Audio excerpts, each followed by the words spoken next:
नमस्कार दोस्तों, माँ के YouTube चैनल में आप सबका स्वागत है। आज के वीडियो में नव दुर्गा का शक्ति यानी 9 माते होते हैं।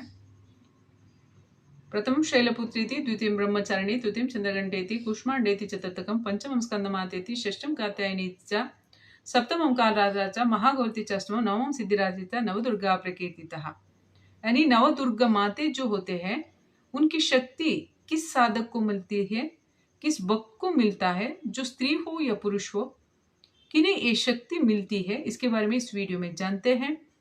जो नवरात्रि उपासना करते हैं या गुप्त नवरात्रि का आचरण करते हैं, ऐसे लोग जो माँ को पूजा करते हैं, किसी भी रूप में हो, दुर्गा हो, पार्वती हो या चामुंडी हो, काली माता हो या अन्य देवी होती है, जो 9 महाकाली के रूप में हम पूजे जाते हैं, उन्हें हम मातंगी और काली माँ, षोडशी माँ, बगलामुखी, तारा माँ, भुवनेश्वरी, धूमावती माँ, उसके साथ साथ विजय दुर्गा माँ,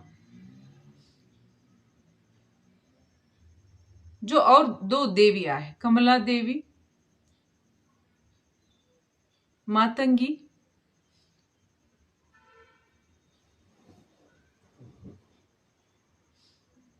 और देवी, अब एक और देवी है। जो इन 10 देवियों को उपासना करना, ये महाकाली के रूप में ये क्लिष्टकर है, यानी कठिन शक्ति, कठिन कार्य करना पड़ता है, आचरण करने पड़ते, भक्ति करनी पड़ती है। कठिन श्रम के कारण कठिन शक्ति भी मिलती है, उस शक्ति में बढ़ोतरी होती है और कार्य भी साहस वाली होती है। इस वीडियो में जो शांत रूप से, आशीर्वाद रूप से माँ का कृपा मिलती है, जो नवदुर्गा के नाम पर अभी जो मैंने शैलपुत्री से शुरू की, उनकी बहुत सी पूजा करते हैं। 10 महाविद्या जो होती है उसका गुप्त नवरात्रि में कार्य करते हैं, उसका शक्ति, उसका कार्य अलग है। जो शैलपुत्री है उनकी जो कार्य होते हैं नवदुर्गा माता की, चंद्रघंटा, कुष्मांडा माँ, इन सारी देवियों की शक्ति सकारात्मक है और जो भौतिक जीवन के लिए उपयोगी है और चाहिए भी।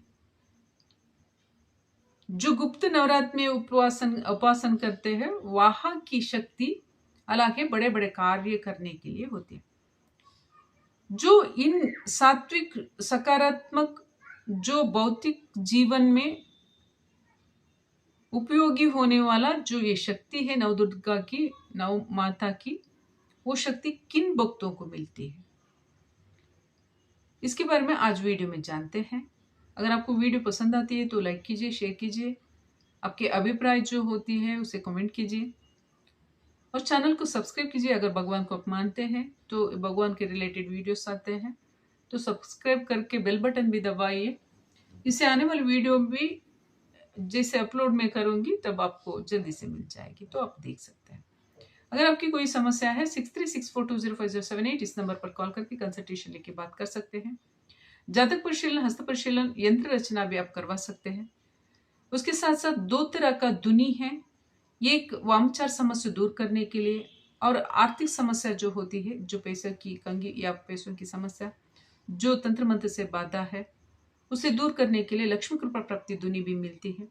और 2 तरह का आयल मिलता है, जो आत्मा की समस्या होती है, शरीर में बीमारी होती है, उसे दूर करने के लिए शरीर के लिए अलग, सर के लिए अलग 2 तरह का ऑयल होती है, तो आप इस्तेमाल कर सकते हैं। अभी जो मैंने नंबर कहा उसी नंबर पर कॉल करके आप ऑर्डर कर सकते हैं। अभी वीडियो में आगे बढ़ते हैं। जो कोई साधक उस शक्ति का यानी नवदुर्गा का, यानी शैलपुत्री, चंद्रघंटा, कुष्मांडा माँ, स्कंदमाता, ये 9 देवियों की शक्ति को, एक एक शक्ति का उपासना करके उसका आचरण करना ही मुश्किल होता है, पर जो साधक होता है उसे मुश्किल नहीं होता, पर जो कोई अच्छा इरादा रखता है जिंदगी में, उस शक्ति का सकारात्मक प्रयोग करता है, जो सृष्टि के खिलाफ नहीं, जो सृष्टि का कार्यकाल होता है, कालाय तस्मै नमः, उस काल का खिलाफ नहीं होता, यानी सृष्टि स्थिति लय में हस्तक्षेप नहीं करता। जो साधक, जो भगवान के कार्य होते हैं, इंसानों के कर्म फल जो कार्य चलते हैं, उसमें जाने अनजाने में उसका शक्ति का दुरुपयोग नहीं करते। जो साधक जो शक्ति का सही इस्तेमाल करते हैं, जो भगवान के कार्य होते हैं, उन कार्यों में इस शक्ति को यूज करते हैं, उन्हीं लोगों को ये नवदुर्गा का यानी नव माता का शक्ति, सकारात्मक शक्ति मिलती है। उससे ज्यादा आप समझिए, ये शक्ति भौतिक जीवन की जो इच्छाएं होती है उसे पूरी होने के लिए, और जो समस्या होती है उसे दूर करने के लिए ये शक्ति प्राप्त होती है।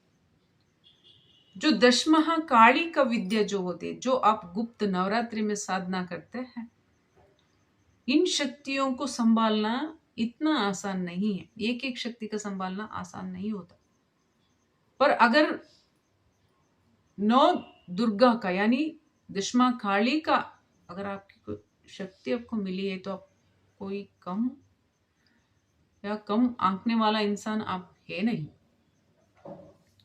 क्योंकि एक शक्ति भी मिलना ही बड़ी मुश्किल है। जन्म जन्म व्यतीत करना पड़ता है माँ की कृपा पाने के लिए।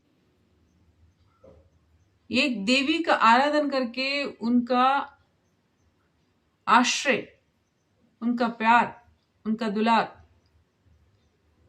उनकी कृपा पाना ही एक एक जन्म काफी नहीं होता। तो एक साधक अगर इतना बड़ा सा 10 बड़े विद्या जो होते हैं, अगर उन्हीं को पाया है, तो वो इंसान बहुत सी जन्मों से आध्यात्मिक कार्य अवश्य किया हुआ होता। इसी कारण उन्हें वो शक्ति मिली होती है। तो इस शक्ति का जो सदुपयोग जो करता है, यानी सृष्टि स्थिति लय, इस कार्य में जो भगवान के कार्य होते हैं वैसे ही इस साधक को करना पड़ता है। इस शक्ति का दुरुपयोग नहीं करना है। अगर करता है तो वो स्वयं नष्ट हो जाता है। जो कोई भी नवदुर्गा का शक्ति का उपासक है, स्त्री हो या पुरुष, उसे ये जरूर जानना चाहिए, अगर आप उपासना करते हैं तो आप में अच्छाई नहीं है, अच्छे विचार नहीं है, उस शक्ति का ठीक प्रयोग करने का इरादा नहीं है, उससे रिलेटेड आपने कोई सुरक्षा व्यवस्था नहीं की है, उस शक्ति को रक्षा करने या आप में रक्षित रखने के लिए आपने कोई ऐसा आचरण नहीं किया है, प्रबंध नहीं किया है, उस शक्ति का सम्मान करना, उसे आगे बढ़ाने के लिए क्या आपका मन शरीर तैयार है, आपका बुद्धि तैयार है, आपका जीवन तैयार है, इसे जानना जरूरी है। केवल उपासन करने से, भगवान का नाम जाप या उपवास व्रत आचरण करने से शक्ति प्राप्त नहीं होती। इन सारी विचारों को ध्यान रखना चाहिए। उस शक्ति जो कोई धारण करने के लिए तैयार है, तो पूर्व तैयारी उसे अवश्य करना चाहिए। उन्हीं को ही ये शक्ति मिलती है। इसकी गलत इस्तेमाल उस साधक को स्वयं नष्ट करती है। जिसे मिलती है ये शक्ति, जो अच्छी कार्य करने का उद्देश्य रखता हो, सकारात्मक आचरण उस मन में हो, गलत इस्तेमाल किसी भी कारण, किसी भी संदर्भ में, राग द्वेष किसी भी विचार में आकर ना करता हो, उन्हीं को ही मां की आशीर्वाद मिलता है। जो कोई अपना नहीं, जो कोई पराया नहीं है, सभी हम ही हैं। इसी कारण इस शक्ति का जो अपना है ऐसा समझकर प्रयोग नहीं करना चाहिए, जो पराया है ऐसा समझकर प्रयोग नहीं करना चाहिए। जो भी इंसान जैसे मैं वैसे ही दूसरा, जैसे मैं वैसे ही अलग, जैसे मैं वैसे ही अन्य लोग ऐसा मानते हैं, जो अपना सुरक्षा चाहता है, जो अपना अच्छा ही चाहता है, वैसे ही दूसरों को भी समझे, उन्हीं को ही माँ की कृपा प्राप्त होती है, उन्हीं को ही माँ की शक्ति प्राप्त होती है, नवदुर्गा की कृपा प्राप्त होती है। उसमें जो जीवन को रिलेटेड है, शैलपुत्री, माँ की उपासना, ये भौतिक जीवन आचरण की इच्छा पूर्ण करने के लिए और दोष या समस्या होती है उसे दूर करने के लिए। गुप्त नवरात्रि में जो कार्य करते हैं, जो सिद्धि शक्ति प्राप्त करते हैं, ये लोक कल्याण हेतु। लोक कल्याण में कौन कौन है? इंसान है, आत्माएं हैं, इसके अलावा और कोई नहीं है। दोनों को हित रखना चाहिए, उन्हीं को ही माँ की शक्ति प्राप्त होती, वही उस शक्ति का सही इस्तेमाल कर सकता है।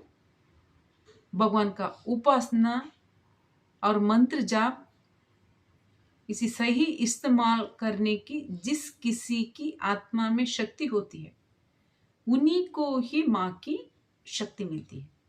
वो एक देवी हो या सारी देवियां हो, उसका उपासना करना तो पड़ता है। तो जितना आत्मा का शक्ति होती है उतना उतना धारण करने के लिए वो तैयार होता है, पर उस शक्ति का प्रयोग करने का उद्देश्य सही, सकारात्मक, सटीक और निर्भीत होना है। अच्छे कार्य के लिए सभी जीव का हित रखना जरूरी है। इस तरह के साधकों को ही माँ की कृपा मिलती है। अगर कृपा मिलने के बाद अगर किसी ने गलत इस्तेमाल कर ली तो वो स्वयं नष्ट होता है, ये याद रखना चाहिए। ऐसे माँ की कृपा पाने के लिए स्वयं में अच्छाई होना जरूरी, स्वयं में शुभता होना जरूरी। आने वाले वीडियो में मिलते हैं।